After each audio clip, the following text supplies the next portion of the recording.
Hi there. My name is Abby Sarmac, and I'm a senior advisor at the Giving Practice. I'm so excited to share a new series that we're testing out called Ask TGP. We'll be answering questions about topics or concepts, problems, frameworks that are top of mind for leaders in philanthropy like you. And we would love for you to submit your questions to us, and you'll see a link that you can access in the notes below to do so. So in this first session, I've just sat down with my colleague, Lisa Fisher, to chat about a concept around personal and organizational transformation that we'll call sitting in the muck. I promise it's not as bad as it sounds, so enjoy. Thanks. All right, Lisa, how you doing? I'm doing great. How are you doing? Good. Excited for this sitting in the muck video. Me too. All right, here's our first question.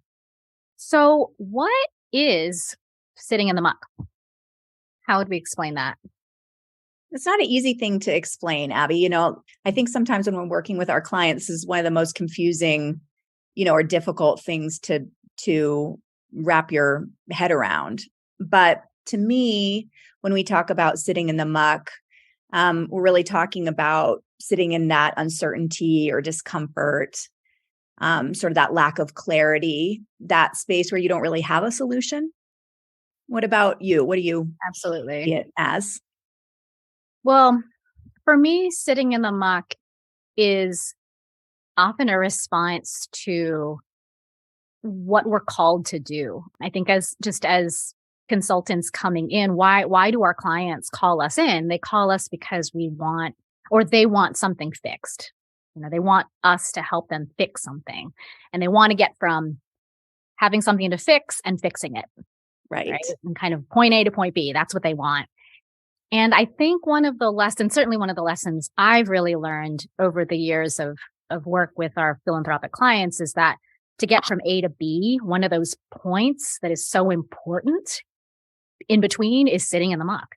Really letting and having a whole group really sit in that discomfort and see what comes up in that time of discomfort before moving to what do we do? So I guess that's how I define what sitting in the muck is.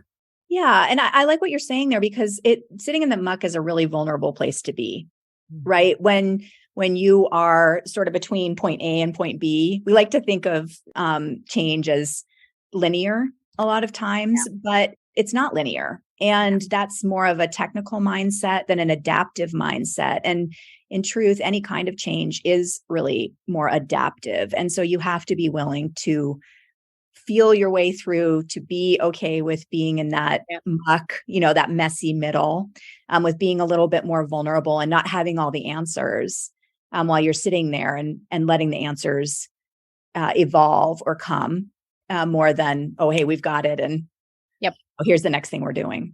Yep, totally. Well, maybe this will be helpful too for folks that have come here to see what this is all about. What are some examples? What are some concrete examples of what sitting in the muck looks like?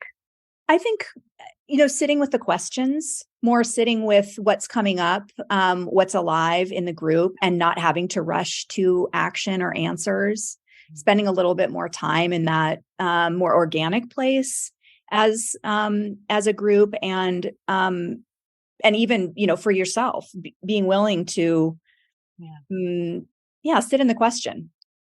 Yeah, I totally agree with that.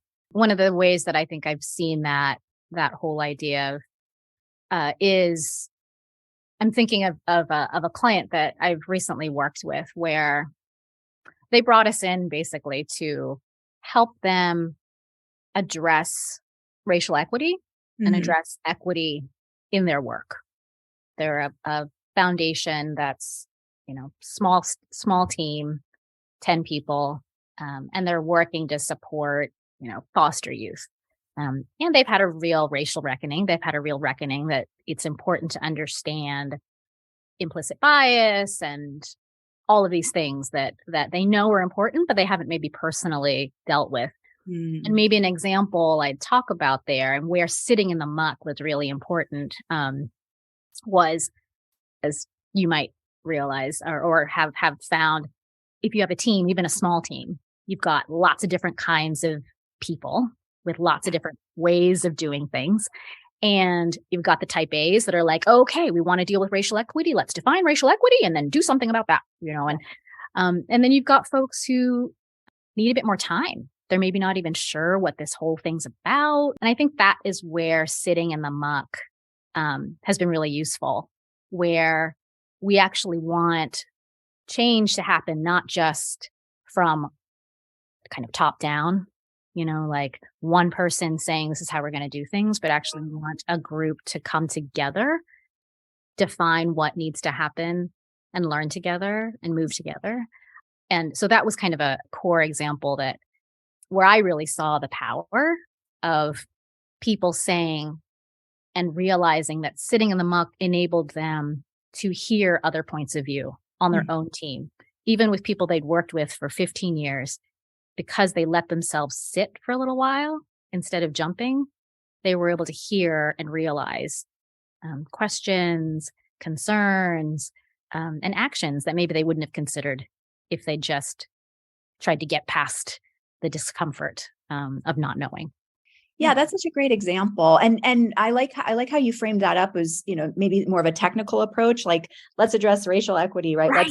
Let's take action instead of really sitting with ourselves. What does racial equity mean to me?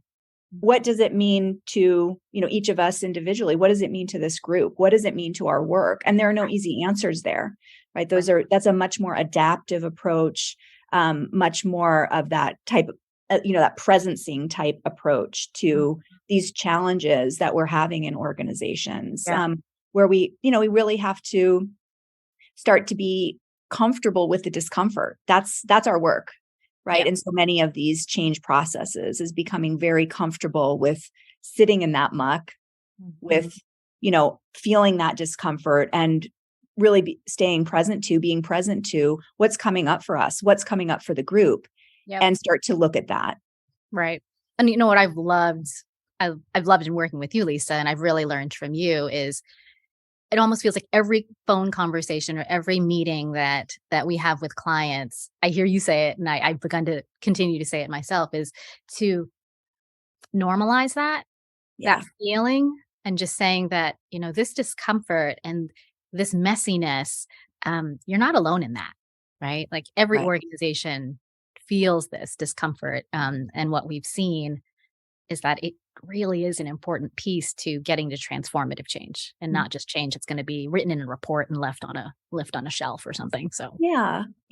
And when you're sitting in that messiness, right? When you're sitting in that, like that muck, that awful, I always describe it as like a dark, dank place, just the worst. You're like, wow, there's so much ambiguity. There's such a lack of clarity in this very dark space. But I also often use a really great way to describe this that I had heard before, which is, lotus flowers blossom in the mud and muck, but it takes time, right? There's a slow unfolding that occurs from that sitting in the muck that really speaks to, that new way of being. And so if we can sit in the mud or muck long enough, if we can sit in that dark, dank place for long enough, then we can, become comfortable enough to bloom or blossom both individually and collectively into something really new. I love that. I love that visual. All right. What other questions do we have here? Let me take a look. Okay. Why is sitting in the muck so important? Well, I think there's a number of things. It's easy to want to just skip over the discomfort. And sometimes we move to action almost as an act of an anxious act, right? Like, oh, this is happening, so let's do something, rather than maybe being more present with the being that needs to take place in those moments. But for me, I really love to make reference to, and Abby, we've done a lot of work on this, together with our other colleagues, but making reference to Otto Scharmer's great model, Theory U. Absolutely. And how that makes sense. So, for those who aren't as familiar with Theory U, it's a change method that was developed by Otto Scharmer, and it's also the title of his book. And basically, there are some basic principles that he developed into this theory of learning and change from a whole bunch of interviews that he did with entrepreneurs, innovators, and came to this methodology. And the idea is really theory use a way of helping a system, an entire system, or an individual see itself. And one of my most favorite quotes from Scharmer is, he says, leadership's the capacity to shift the inner place from which we operate. And so, the why sit in the muck is to develop that inner place, and then understanding of that inner place from which you're operating, and to do some reflection on that. And so I think that's what's so, compelling about it is that idea of getting, being able to get really present with, where the system is or where you are individually. And the only way to do that is through deep reflection, personal reflection, collective reflection. Right. I wonder I love what do you think about that? I know when I think about that, well, absolutely. I think the feel or the use of theory U has been so useful.